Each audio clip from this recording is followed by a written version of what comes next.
चलिए दोस्तों, आज फिर पुनः पहल के ऑनलाइन प्लेटफॉर्म पर हम राष्ट्रपति के चर्चा कर रहे थे और राष्ट्रपति के चर्चा को आगे बढ़ाते हैं, जिसमें अभी तक विगत पिछले क्लासों में हम लोगों ने जो अध्ययन किया है राष्ट्रपति से संबंधित, वह अभी तक हम अनुच्छेद 55 तक का जिक्र किए हैं कि कैसे एक विधायक के वोट की वैल्यू निकाली जाती है, कैसे एक सांसद की वोट की वैल्यू निकाली जाती है। अब मैं सीधे आता हूँ कि राष्ट्रपति के निर्वाचन में 55 में कि कैसे चुनाव इसका होता है, इसकी पद्धति क्या है, इस पद्धति के साथ इसकी काउंटिंग कैसे की जाती है। वैसे काउंटिंग से संबंधित एक स्पेशल वीडियो हम लोगों ने बनाकर पहले यूट्यूब पर रखा हुआ है कि उसमें सिर्फ हम काउंटिंग की बात किए हैं कि काउंटिंग कैसे राष्ट्रपति के चुनाव की जाती है। इसलिए यहाँ पर मैं मात्र एक संक्षिप्त ब्रीफ करके निकल जाऊँगा, क्योंकि स्पेशल एक पूरी काउंटिंग की वीडियो पिछले वीडियो में आपको मिल जाएगा। तो जो काउंटिंग से संबंधित समस्या आएगी उसको आप पिछले वीडियो में जाकर देखेंगे, वो समस्याएं पूरी तरह समाप्त हो जाएंगी। अब आइए, मैं बात कर रहा हूँ सीधे अनुच्छेद 55 का। मैं पिछले क्लास में जिक्र कर चुके हैं हम लोग। और एक चीज़ ध्यान रखिएगा कि अनुच्छेद 55 के बाद जब हम 56 की बात करेंगे तो 55 में ही अभी 55 की एक थोड़ी सी और कुछ बची हुई थी, वो यह है कि 55 में एक चीज़ और है कि इसके चुनाव की प्रक्रिया क्या होगी। प्रक्रिया है उसका क्या नाम है, उसका एकल संक्रमणीय आनुपातिक गुप्त मतदान प्रणाली। और कहें तो इतना लंबा इसलिए हो जाता है कि एकल संक्रमणीय, आनुपातिक और गुप्त 3 शब्द है जो हमें समझना चाहिए। एकल संक्रमणीय आनुपातिक मतदान पद्धति वह मतदान पद्धति है जिसमें एक और, इसके साथ पहले समझते हैं तब क्लियर होगा बात, कि इसके साथ एक और हम प्रक्रिया की बात करते हैं, उसको कहते हैं first past the post system. बात करते हैं कि 2 तरह की प्रक्रिया होती है चुनाव को लेकर। इसमें एक होती है first past the post system, एक होता है एकल संक्रमणीय आनुपातिक प्रक्रिया पद्धति। गुप्त तो अलग है, गुप्त तो इसमें भी हो सकता है उसमें भी हो सकता है। गुप्त मतदान पद्धति तो इसमें भी है उसमें भी है। इसमें दोनों में अंतर क्या है, देखिए हमें कि first past the post system में क्या होता है कि जो सबसे ज़्यादा पाता है वो जीत जाता है। उदाहरण समझिए कैसे, कि मान लीजिए हमारे पास A, B, C और D 4 कैंडिडेट हमारे पास है, और 4 कैंडिडेट में सपोज करिए कि टोटल 100 वोट वैध मत है। सपोज करिए 100 वोटर जो हैं, 100 वोट पड़े हैं इसको, 100 वोट में 4 उम्मीदवार चुनाव लड़े हैं। और मान के चलिए कि मानिए कि एक वोट इसमें किसी एक को 25 वोट मिला, एक को 25 वोट मिला, एक को वोट मिला 20 वोट मिला, एक को 20 वोट मिला। अब एक को मिला 28 वोट, एक को मिला 27 वोट। अब जोड़िए 100 वोट हो रहा है कि नहीं। 7 7 14 15 15 5 20 का 0 0 2 4 6 8 और 2 10, 100 वोट हो गया पूरा। 100 वोट पूरे मिल गए। अब आप जरा देखिए इसमें कौन जीतेगा। सब वोट देखिए कितना आराम से, वोट देखिए कितना आराम से पड़ा हुआ है। अब इसमें जीतेगा कौन, जो 28 है सी वाला, यह विजयी घोषित हो जाएगा। क्या मतलब रह गया इसको कि 28 वोट पाने वाला व्यक्ति जीत गया। बस इसके विरोध में कितने लोग थे, ये देखिए 72 लोगों ने इसका विरोध किया है, लेकिन फिर भी ये विजयी घोषित किया गया है। यह जो पद्धति है इसको कहते हैं first past the post system. जो सबसे ज़्यादा पाएगा, जो सबसे अधिकतम रहेगा, वो विजयी घोषित कर दिया जाएगा। एकल संक्रमणीय मतदान पद्धति जो है इससे अलग है। अलग किस मायने में है, वहीं जीत का जो अंतर है, जीत की जो प्रक्रिया है उसको लेकर अंतर करता है कि एकल संक्रमणीय मत पद्धति में एक न्यूनतम कोटा होता है, और जो कोटा प्राप्त करता है वही जीतता है। कोटा क्या होता है, इसका फॉर्मूला क्या है, कुल वैध मत, ठीक है, प्लस टोटल सीट प्लस 1। अब देखिए यहाँ पर कि मान लीजिए कि कोई एक ही सीट है, सपोज करिए कि एक सीट चुनाव लड़ने वाली, एक ही सीट पर चुनाव लड़ना, हमको एक ही सीट केवल चुनाव के लिए है। कुल वैध मत हमने 100 माना, 100 हो गया। एक सीट, टोटल सीट कितनी है, 1 + 1 कितना हो गया, 2 हो गया। तो 2 से भाग दीजिए, 100 में कितना हो गया, 50 हो गया, E+1 है तो 51। अगर 100 वोटर होते केवल इस पद्धति के अंतर्गत तो 51 वोट पाने वाला व्यक्ति ही जीतेगा, 28 वोट पाने वाला व्यक्ति हरगिज नहीं जीतेगा। अब कहेंगे साहब 4 लोगों में कोई 51 पाया ही नहीं, तब क्या होगा, तो 51 नहीं पाया तो उसी के जो वोट में जो सिंगल एकल संक्रमणीय पद्धति जो है उसमें सिंगल वोट ट्रांसफरेबल वोट होता है, हस्तांतरित होता है, वोट का ट्रांसफ़र होता है। ध्यान रखिएगा, first past the post system में वोट का ट्रांसफ़र हरगिज नहीं होता है, बल्कि एकल संक्रमणीय मत पद्धति में इसका वोट का ट्रांसफ़र होता है। यही प्रक्रिया राज्यसभा के चुनाव में भी अपनाई जाती है। राज्यसभा वाले अध्याय में जब आऊँगा तो उस प्रक्रिया को स्पष्ट करूँगा कि राज्यों के अंदर जब राज्यसभा की सीटें खाली होती हैं तो कैसे डिसाइड होता है कि एक सीट के लिए इतने विधायकों की आवश्यकता है, कैसे डिसाइड होता है कि एक सीट के लिए इतने लोगों की आवश्यकता है, तो उसको बताऊंगा कि कैसे उसको निकाला जाता है। उसमें भी यही कोटा काम, यही फार्मूला काम करेगा। कुल वैध मत, टोटल सीट +1 से ही फार्मूला निकलेगा कि मिनिमम एक राज्यसभा के मेंबर को जीतने के लिए कितने विधायकों की वोट की आवश्यकता होती है कि वह राज्यसभा का मेंबर बन जाएगा। इसको हम लोग राज्यसभा के चुनाव में, राज्यसभा की जब बात करेंगे तो उसकी चर्चा जरूर करेंगे। अभी इसको न्यूनतम कोटा कि जो 51 वोट पाएगा एकल संक्रमणीय मत पद्धति से ही वो विजयी होगा, वरना यह जीतने वाला नहीं है। दूसरा चीज़ इसके एक और विशेषता क्या है, विशेषता यह है कि इसमें वोट वरीयता से पड़ता है। कैसे वरीयता से पड़ता है कि इसमें होता वोट वरीयता से, अर्थात कि एक ही व्यक्ति अलग अलग वरीयता से वोट डालता है। जैसे इसको उदाहरण लेकर समझा जाएगा, मान लीजिए कि यह 4 उम्मीदवार हमारे पास हैं, 4 उम्मीदवार हैं A, B, C और D। अब सपोज करिए इसको हम कैरियर को लेकर खैर उदाहरण में देता हूँ। मान लीजिए कि अगर किसी विद्यार्थी को कोई विद्यार्थी अपने जीवन को लेकर हमेशा ऊंचा सोचता है और कैरियर को लेकर सोचता है, तो क्या करेगा वो उसके पास 4 विकल्प हैं। उसके पास विकल्प पहले सोचता है कि यार मैं IAS बनूं, लेकिन एक चीज़ है, अगर IAS बने तो IAS को उसने क्या किया, मान लो उसको जो IAS वाला नौकरी उसको फर्स्ट नंबर पर रखा, बोला कि ये मेरा नंबर पहला IAS का नंबर, मैं IAS बनूंगा। लेकिन फिर क्या अगर मान लो IAS नहीं बना तो क्या करूँगा, तो दूसरा विकल्प वो PCS को रख लिया। मान लीजिए कहा कि नहीं भैया दूसरा विकल्प हमारा PCS रहेगा। लेकिन अगर PCS भी नहीं होता तो क्या करेंगे, हम क्या करेंगे, हो सकता है कि IAS PCS नहीं हुआ, चलो भैया SSC ही चलेगा, तीसरा विकल्प भी तैयार है। लेकिन कहता है अगर मान लो कुछ भी नहीं हुआ तो क्या करेंगे, नौकरी ना करने से बेहतर कुछ भी कर लें, तो उसके लिए वो एक विकल्प और रखेगा D। अतः जीवन पूरा व्यक्तियों की प्राथमिकताओं के आधार पर ही चलता है और एकल संक्रमणीय मत पद्धति इसी प्राथमिकताओं को लेकर वोटिंग सिस्टम में लागू करता है। उस सिद्धांत में यह काम आता है। कैसे काम आता है कि विकल्प क्या है कि राष्ट्रपति के चुनाव में इस पद्धति को अपनाने का कारण क्या है, पद्धति होने के बाद क्या होता है कि इसमें हर व्यक्ति सभी उम्मीदवारों को वोट देता है अपने विकल्प के हिसाब से। किसी भी व्यक्ति के लिए एक उम्मीदवार या कोई एक व्यक्ति के लिए सभी उम्मीदवार एक समान नहीं हो सकते हैं। हो भी जाए तो कहीं ना कहीं माइनर अंतर जरूर होगा। अरे यार नहीं ये चॉइस है तो ऐसे नहीं, ये नहीं कोई और सही, ये भी नहीं तो कोई और सही। जिन जीवन स्थिर नहीं है, एक व्यक्ति के भरोसे नहीं है, इसलिए हर व्यक्ति अपना विकल्प लेकर चलता है और यह अनुपातिक जो एकल संक्रमणीय मत पद्धति है इसी विकल्पों को लेकर पूरी प्रक्रिया है। तो राष्ट्रपति के चुनाव में विकल्प का चुनाव है। अब देखते हैं, मान लीजिए इस चुनाव को लेकर हम चलते हैं। अब हमने निर्वाचक मंडल तैयार कर लिया अपना, कौन कौन शामिल होते हैं हमने देख लिया। अब हम आते हैं सीधे इसके इलेक्शन पे कि इसके इलेक्शन जब होगा तो क्या होगा कि जब वोट पड़ेगा तो वरीयता के साथ से पड़ेगा। मैंने कहा था कि काउंटिंग को लेकर मैं बहुत ज़्यादा बिल्कुल नहीं आऊँगा, क्योंकि काउंटिंग को लेकर पूरा एक मेरा वीडियो बना हुआ है।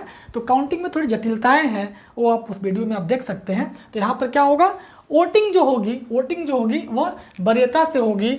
एक चार तरह के मान लो अगर उम्मीदवार हैं, अगर 4 उम्मीदवार हैं अगर, तो तय है कि यह क्या होगा कि A, B, C और D, तो सभी को वोट देना होता है। किसी एक व्यक्ति को वोट नहीं दे सकते हैं। वो मान लो किसी व्यक्ति का B नंबर उम्मीदवार पहले वरीयता पे है, किसी का A नंबर दूसरे वरीयता पे है, तो इस तरह पूरे वोटिंग होती है। यह वरीयता का है। यही ट्रांसफ़र होता है अगर मान लीजिए सपोज करिए कि ए को 40 मत मिले पहले वरीयता में, बी को 30 मत मिले, सी को 20 मत मिले और डी को 10 मत मिले, टोटल वोट 100 ही हमारे पास है, ध्यान रखिएगा इसका। तो ये हमें याद रखना होगा कि जो ये हमें वोट मिले, इस वोट में कोई भी न्यूनतम कोटा प्राप्त नहीं कर रहा है, आप देख सकते हैं। तो न्यूनतम कोटा प्राप्त नहीं करने की दशा में क्या होगा, अब यहाँ पर सिंगल वोट ट्रांसफर होगा, वोट का हस्तांतरण होगा और सबसे कम वोट पाए हुए उम्मीदवार को यहाँ से हम टाटा बाय बाय करेंगे, उसको हटाएंगे और इसके 10 सिंगल वोट, चूँकि फर्स्ट प्रेफरेंस के पहली वरीयता का वोट पाया है, तो हमें देखना होगा कि इसके 10 वोट का दूसरी वरीयता का वोट कहाँ है, तो उसी वोट का ट्रांसफ़र होगा, उसी वोट का। इसको हम अगर देखें तो क्या होगा, 10 वोट जो किसको मिला है, इसको डी को, तो डी जब बाहर होगा तो इसका जो दूसरा तीसरा वरीयता होगा, इसका मतलब ए, बी और सी को, तो ये जो 10 लोग होंगे इन लोगों में ही वोट बांटेंगे, तो जो वोट मिलेगा वह वोट काउंट होगा, वह वोट काउंट होगा और वोट काउंट होकर फिर जाएगा इसके इस मेन खाते में जुड़ेगा, डी को हटाकर। अगर उसके बाद भी कोई उम्मीदवार नहीं जीतता है तो फिर लास्ट वाला उम्मीदवार से जो सबसे कम वोट पाया जाता है वो बाहर हो जाएगा, उसके वोट की भी गिनती, उसके वोट का भी ऐसे ही हस्तांतरण होगा और हस्तांतरण के बाद अंत में एक ऐसा समय आएगा जिसमें मिनिमम कोटा पूरा, 2 ही कैंडिडेट जब हो जाएंगे तो 50-50 का चांस बहुत कम होता है चुनाव में, तो यह निश्चित रूप से फिर क्या होगा, यहाँ पर निश्चित कोटा, न्यूनतम कोटा उसको प्राप्त हो जाएगा और वो राष्ट्रपति जीत जाएगा। इसको पूरी तरह मैंने फिर कहा कि इसको पूरी समझने के लिए पूरा एक वीडियो हमारा पड़ा हुआ है, उसको आप राष्ट्रपति चुनाव की काउंटिंग को लेकर उसको अगर आप देखेंगे तो इसकी पूरी जटिलताओं को पूरी तरह आप समझ पाएंगे। यह अनुच्छेद 55 का मामला है। एक चीज़ और इस पर मैं जिक्र कर लूँ कि जब कई बार चुनाव हो चुके हैं भारत में राष्ट्रपति के, और प्रथम चुनाव 1952 में हुआ था, 1952 में और दूसरा 1957 में। प्रथम चुनाव और द्वितीय चुनाव में एक ही राष्ट्रपति था। राष्ट्रपति कौन थे? राजेंद्र प्रसाद। एक ही राष्ट्रपति थे। एक ही बार ऐसे राष्ट्रपति हुए राजेंद्र प्रसाद कि जो पूरे 2 बार भारत में राष्ट्रपति रहे हैं, अन्यथा आज तक कोई दूसरा राष्ट्रपति दोबारा कार्यकाल नहीं पूरा किया है, दोबारा चुनाव ही नहीं लड़ा है, ये ध्यान रखिएगा, ये फैक्ट है। एक चीज़ और इसको जरा वोट के अंतर को बता दें हम आपको। चुनाव में 1957 के चुनाव में राजेंद्र बाबू के खिलाफ जो एन दास साहब चुनाव लड़ रहे थे और उस चुनाव में 99.35% वोट पाए थे राजेंद्र प्रसाद जी। इसका मतलब कि इतना वोट आज तक के इतिहास में राष्ट्रपति चुनाव में कोई नहीं पाया है। अर्थात जो एन दास जो थे वो 0.04% वोट पाए थे केवल, मतलब 1% वोट नहीं पाए थे। जमानत जब्त तो छोड़िए, पूरी तरह जमानत जब्त हो जाता है इनका, ऐसी स्थिति थी इसमें। ये भी हमें यहाँ पर ध्यान रखना होगा। एक चीज़ और हमें यहाँ ध्यान रखना होगा, वो बात यह है कि अभी जब हम इसकी बात कर रहे थे तो हमने देखा पिछले वीडियो, इसके पहले वाले वीडियो में एक देखा नहीं, बात हो नहीं पाई थी। उसमें यह चीज़ और था कि जब ये राष्ट्रपति का चुनाव होता है, निर्वाचन होता है, तो निर्वाचन ऐसा नहीं कि कोई भी व्यक्ति चुनाव लड़ सकता है, कोई भी व्यक्ति चुनाव न लड़ पाए, इसलिए कहा गया कि इसके निर्वाचक मंडल कौन था, पिछली वीडियो हमने देखा सांसद और विधायक थे। तो निर्वाचक मंडल से 50 व्यक्ति जो हैं वह क्या होंगे, प्रस्तावक होंगे और 50 जो होंगे वो अनुमोदक होंगे, अनुमोदन करेंगे। तो कम से कम 100 लोगों का जिसको समर्थन प्राप्त होगा विधायक और एमपी मिलाकर, कितने में से 4896 में से वही चुनाव लड़ सकता है, ये भी ध्यान रखिएगा। दूसरा चीज़ है कि साथ में 15,000 रुपये की सिक्योरिटी मनी जमा होती है। सिक्योरिटी मनी जमा होती है अगर कोई उम्मीदवार 1/6 वोट से % वोट भी नहीं पाता है, तो जितना पड़ा उसे 1/6 भाग भी अगर वोट नहीं मिलता है तो उसकी जमानत जब्त हो जाती है, 15,000 रुपये जब्त, और ये कहाँ जाता है, RBI के अकाउंट में जमा हो जाता है। ये भी आपको फैक्ट के रूप में ध्यान रखना होगा। ठीक है, प्रस्तावक हो गया या अनुमोदन हो गया। अब आगे बात करते हैं इसमें कि अनुच्छेद, अब हम बात करते हैं 56 की। 55 के हम लोग जिक्र कर चुके हैं, 56 में क्या चीज़ें हैं।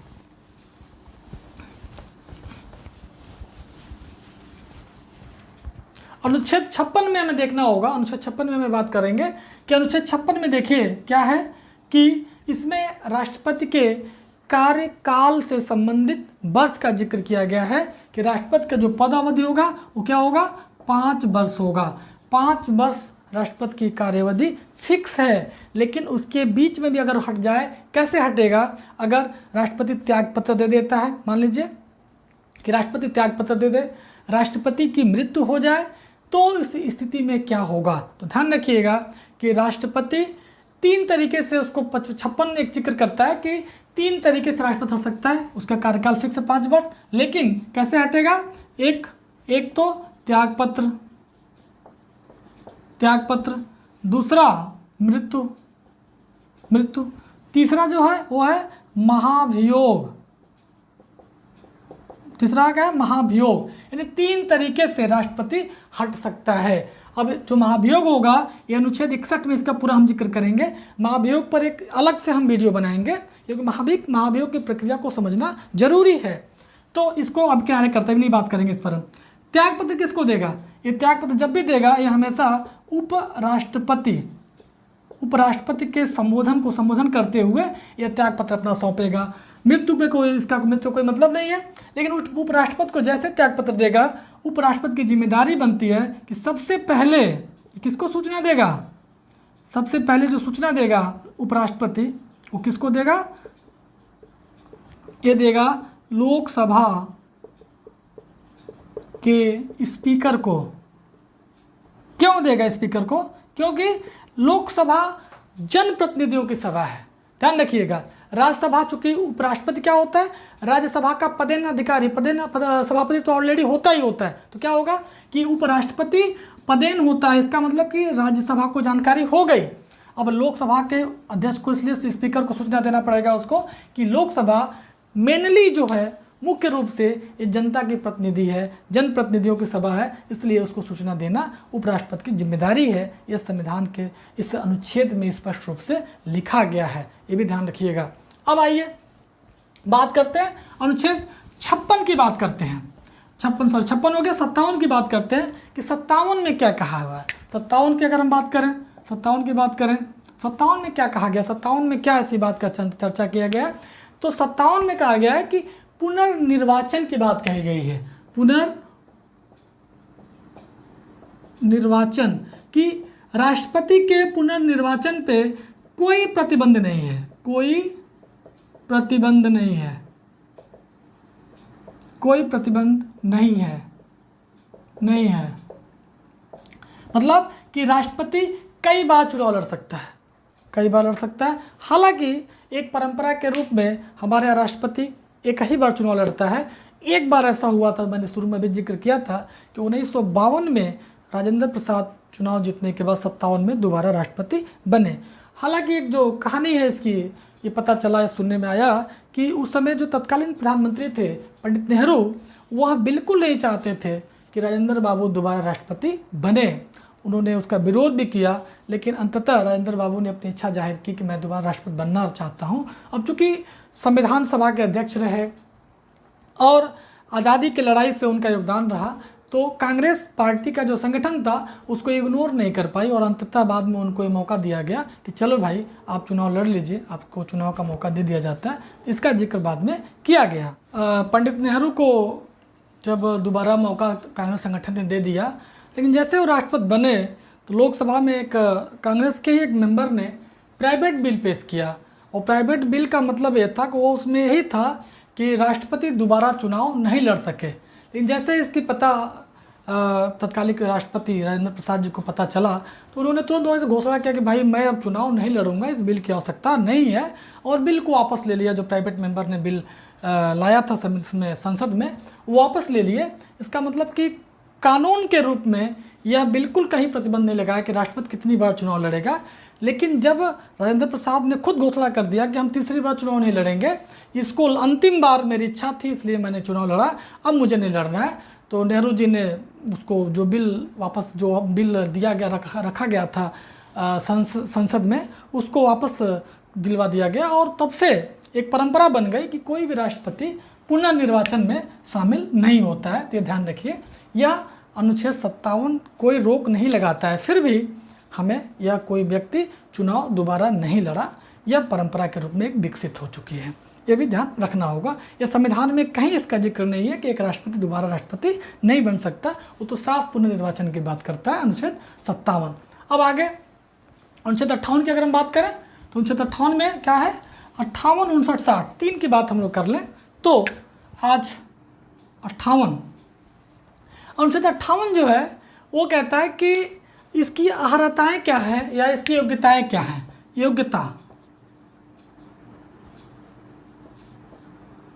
योग्यताएं क्या है, और योग्यताओं को लेकर हम शुरू से ही पढ़ते आ रहे हैं कि जब हम लोकसभा की बात करते हैं तो सांसदों के चुनाव की बात करें, विधानसभाओं के चुनाव की बात करें कि तो सभी सदस्यों के चुनाव लड़ने के लिए एक योग्यता होती है। राष्ट्रपति के चुनाव की भी एक योग्यता है। सबसे जो मेन योग्यता है वो सभी में है, वो क्या, पहला क्या है कि भारत का नागरिक हो।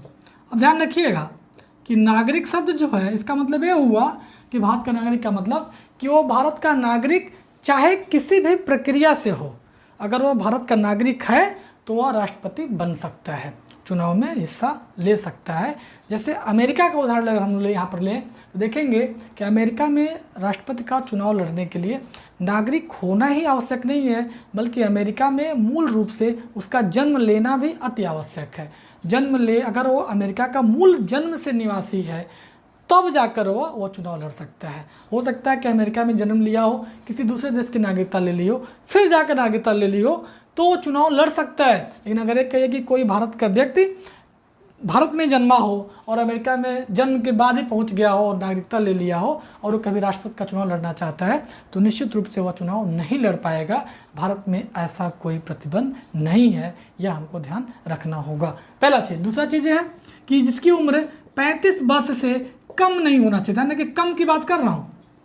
इसका मतलब क्या हुआ कि भारत का राष्ट्रपति का जो पद है वो बहुत जिम्मेदारी वाला पद है, संवैधानिक प्रमुख का पद है, एक गंभीरता वाला पद है।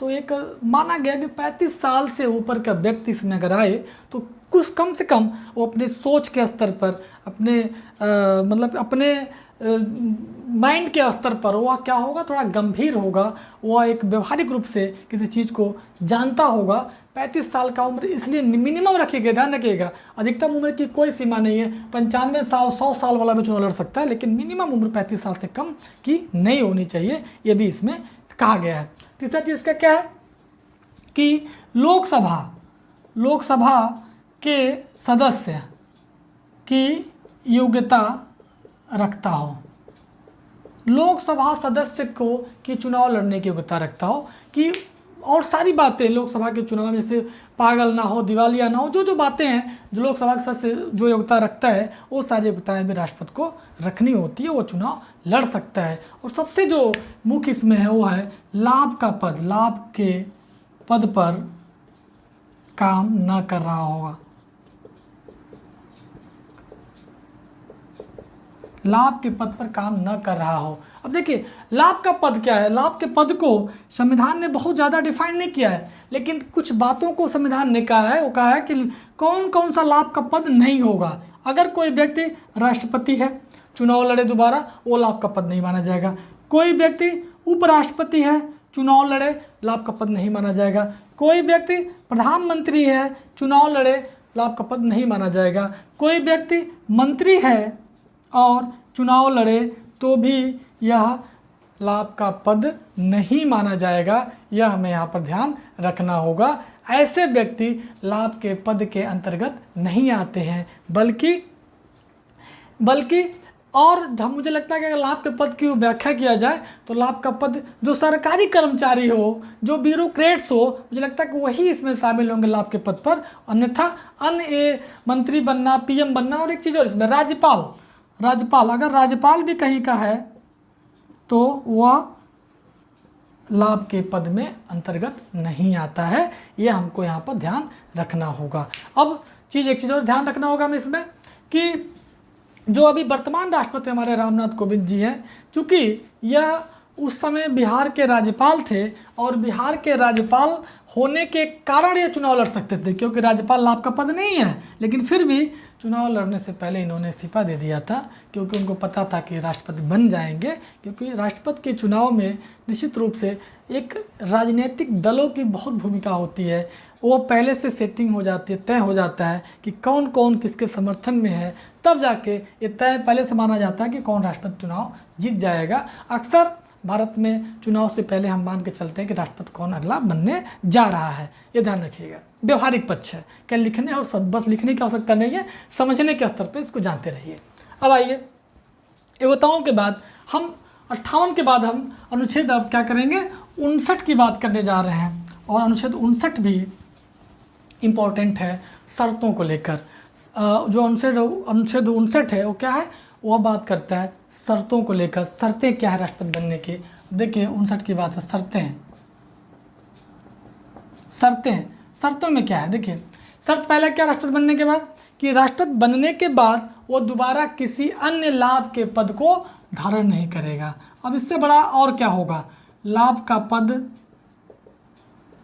धारण नहीं करेगा। देखिए कि लाभ का पद धारण नहीं करेगा। अब राष्ट्रपति है उसके बाद भी लाभ का पद, तो कोई मतलब नहीं निकलता है। तो चूंकि संविधान स्पष्ट करता है, शर्त है कि भैया देख एक बार हो गए राष्ट्रपति बन गए हो तो तुम्हें कोई अन्य पद के पीछे मत भागना, यह बिल्कुल इसके विरोध में होगा, शर्त है। दूसरा चीज़ क्या है कि शर्त क्या है इसमें, एक चीज़ और शर्तें क्या है कि राष्ट्रपति बनने के बाद राष्ट्रपति के वेतन भत्ते इसके सरकारी सुविधाओं में किसी भी प्रकार की कोई कटौती नहीं की जा सकती। ये ध्यान रखिएगा कि एक बार राष्ट्रपति बनने के ऐसा नहीं कि राष्ट्रपति बन गया तो देखा गया कि राष्ट्रपति बड़ा कमज़ोर है, इसकी तनख्वाह कम कर देते हैं, तो इस तरह की कोई बात नहीं होगी।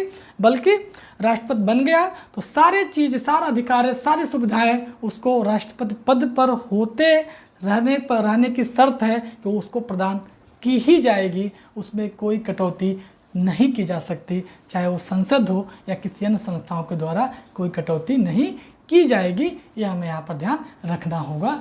शर्तों में राष्ट्रपति के कुछ विशेषाधिकार भी हैं, उसके जिक्र मैं बाद में करूँगा कि विशेषाधिकार क्या क्या हैं। विशेषाधिकार इसके हैं कि ये जब राष्ट्रपति रहेगा तो किसी न्यायालय में इसके खिलाफ कोई केस नहीं हो सकता है। राष्ट्रपति जब रहेगा तो इसके खिलाफ फौजदारी और दीवानी मामलों में कोई केस नहीं हो सकता है। आगे के अनुच्छेदों में उसकी चर्चा करूंगा। इसके शर्त को भी हटाते हैं, शर्त के बाद की बात करते हैं। शर्तों के बाद अनुच्छेद 60 की बात करते हैं। अनुच्छेद 60 भी इम्पोर्टेंट है, इसलिए इम्पोर्टेंट है कि कई बार इसके शब्दों को पूछ लेता है। 60 जो है वो क्या कहता है, इसके शपथ को लेकर है। शपथ, अब शपथ का मतलब क्या होता है कि जब भी कोई संवैधानिक पद पर बैठता है तो उसको संविधान के द्वारा एक शपथ दिलवाया जाता है। और ध्यान रखिएगा कि यह शपथ जो है, एक यहाँ प्रश्न बन सकता है कि जो शपथ है वह सभी लोगों के, राष्ट्रपति को छोड़कर अन्य सभी लोगों के लिए तीसरी अनुसूची में है। अनुसूची में शपथ की बात की गई है। राष्ट्रपति एक ऐसा जिसकी शपथ अनुच्छेद 60 में की गई है। और न सभी संवैधानिक पदों पर, जैसे आप चीफ जस्टिस की बात करिए, किसी भी संवैधानिक पद पर जब कोई व्यक्ति होता है तो उसकी शपथ की बात होती है, तो अनुसूची 3 में इसका जिक्र किया गया है। लेकिन सिर्फ राष्ट्रपति का शपथ की बात अनुच्छेद 60 में किया गया है। ये अनुसूची है, ये 60 के अनुच्छेद में उसी के अंतर्गत किया गया है। राष्ट्रपति क्यों, क्योंकि संवैधानिक प्रमुख है, कार्यपालिकी प्रमुख है, भारत के संघीय प्रमुख है, इसलिए इसके शपथ का जिक्र इसी के 7 के अनुच्छेदों में कर दिया गया है। ये भी ध्यान रखना होगा हमें। अब एक प्रश्न और बन सकता है कि शपथ कौन दिलवाता है। CJI, chief justice of India, जब राष्ट्रपति चुन लिया जाता है तो राष्ट्रपति को शपथ दिलाने का जो काम करता है वो भारत के सर्वोच्च न्यायालय का मुख्य न्यायाधीश करता है। और अगर किसी स्थिति में यह नहीं उपलब्ध है या नहीं है तो उस समय सबसे वरिष्ठ, इसको शपथ दिलाता है वरिष्ठ, जो वरिष्ठ न्यायाधीश होता है सुप्रीम कोर्ट का CJI के बाद वह शपथ दिलवाने का काम करता है। ये भी हमें यहाँ पर ध्यान रखना होगा फैक्ट के लिए। अब आइए कि शपथ में क्या कहता है, शपथ में ऐसी क्या बात राष्ट्रपति कहता है। तो ध्यान रखिए, जब कोई शपथ लेता है तो एक ईश्वर की शपथ लेता है, या अगर मान लीजिए चूँकि भारत धार्मिक प्रधान देश है, धर्म का बोलबाला ज़्यादा यहाँ पर है, धर्म को लोग कई तरीके से देखते हैं। कुछ लोग बिजनेस के पर्पज से भी देखने लगे हैं आजकल। तो यहाँ पर जो धर्म का बात है तो एक हर व्यक्ति की एक अपना इष्ट देव होता है, किसी भी धर्म का हो। अगर वो हिंदू है तो उसके इष्ट देव बहुत हैं, मुस्लिम है उसके इष्ट देव अलग हैं, बौद्ध है, जैन है, मैं किसी भी धर्म में अपने इष्ट देव को मानता है तो अपने इष्ट देव की बात करता है। लेकिन वो ईश्वर की बात करता है तो ईश्वर में सभी के इष्ट देव आ जाएंगे, उसमें कोई समस्या नहीं है। लेकिन अगर कोई व्यक्ति ईश्वर की बात नहीं करना चाहता है तो क्या कहेगा वो? तो जब शपथ लिया जाता कहता है कि मैं, मतलब कि अमुक व्यक्ति का नाम, अपना नाम लेता है कि अमुक व्यक्ति का नाम जो भी बनता है राष्ट्रपति, तो मैं ईश्वर की शपथ लेता हूँ या ईश्वर का नहीं करना चाहता हूँ तो कहेगा सत्यनिष्ठा से प्रतिज्ञान करता हूँ, सत्यनिष्ठा से प्रतिज्ञान करता हूँ ऑब्लिक ईश्वर की शपथ लेता हूँ कि मैं श्रद्धापूर्वक क्या करूँगा? भारत के राष्ट्रपति पद का कार्य पालन करूँगा। पहला चीज़ क्या? दूसरा बात कहता है कि तथा पूरी योग्यता से संविधान और विधि के परिरक्षण, संरक्षण और प्रतिरक्षण, 3 शब्द ध्यान रखिएगा, परिरक्षण, संरक्षण और प्रतिरक्षण करूँगा और भारत की जनता का सेवा और कल्याण में निरत रहूँगा। अर्थात कई बार अगर इस पर प्रश्न अच्छा बन सकता है, कई शब्द दे दिए हों और कहे कि कौन से भारत के राष्ट्रपति के शपथ में शामिल नहीं है या शामिल है, तो ध्यान रखिएगा 4 शब्द इसमें स्पेशल हैं। क्या क्या है? पहला चीज़ है कि संविधान और विधि का परिरक्षण करना, संरक्षण करना, प्रतिरक्षण करना और भारत के लोगों की कल्याण के काम, कल्याण से संबंधित सेवा का काम करने में राष्ट्रपति निरत रहेगा। यह राष्ट्रपति अनुच्छेद 60 के तहत शपथ लेता है। ध्यान रखनागा कि यह राष्ट्रपति के अनुच्छेदों में सबसे अच्छी बात भारत के संविधान की यही है। इसीलिए व्यापक है कि भारत के संविधान ने कोई चीज़ छोड़ा ही नहीं है कि आप ये अपने मन से कर लीजिए, हर काम को उन्होंने अनुच्छेदों में बांध दिया है। इसलिए हमारे यहाँ नियम कानून से काम जब होता है तो सब लोग संयमित हो जाते हैं कि वो ये नहीं कह सकता कि शपथ अपने मन से हम किसी का ले लेंगे। नहीं, शपथ की एक प्रॉपर चैनल, एक भाषा है, प्रॉपर शब्द हैं, उन शब्दों का जिक्र जरूर करना है तब यह शपथ पूरा होता है। और यह भारत के अनुच्छेदों ने इन बातों का जिक्र बिल्कुल स्पष्टता करते गए हैं। कभी भी जब भारत के संविधान चूँकि व्यापकता की जब बात करते हैं इसीलिए व्यापक है कि कोई भी प्रावधान इसके अनुच्छेदों से बचा ही नहीं है। कुछ चीज़ें परंपरा में आ गई, जैसे मैंने कहा कि पुनर्निर्वाचन का जिक्र होने के बाद भी कोई व्यक्ति दोबारा चुनाव नहीं लड़ता, यह एक परंपरा बना है, यह एक परंपरा में है। तो ऐसी परंपरा को भी होना चाहिए, कभी कभी आ जाती है लेकिन हर बात अनुच्छेदों में स्पष्ट रूप से कही गई है। एक चीज़ और, यह राष्ट्रपति के अनुच्छेद 60 तक की बात हो गया। अब मैं जब बात करूँगा एक अलग एक महाभियोग पर बात करूँगा और अगले वीडियो में हम महाभियोग पर बात करेंगे और उसमें सिर्फ महाभियोग की ही बात होगी।